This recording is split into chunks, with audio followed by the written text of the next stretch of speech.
Hi, this is a quick 3-minute video on this.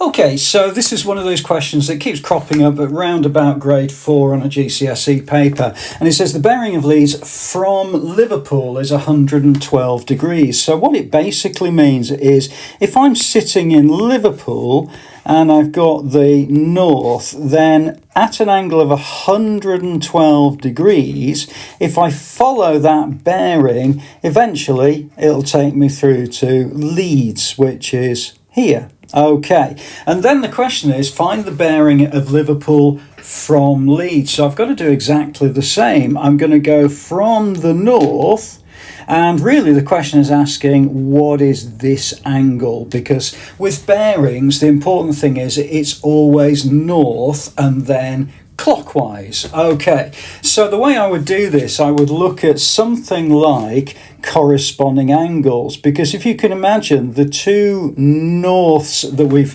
written there or drawn there are both parallel to each other, so therefore this part of the bearing would be 112 degrees as well, and that's actually a corresponding angle to the original 112 degrees.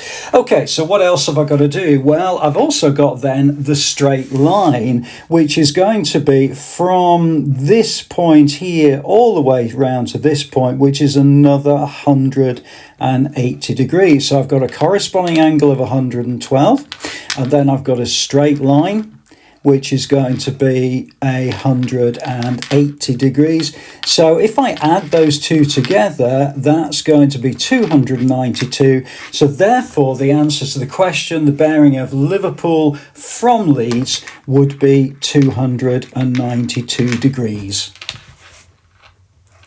Okay, so I hope the video was useful. Please do add a comment below if you're not sure about anything. I'll always come back to you. Subscribe to the channel. I'll look forward to seeing you inside the next video.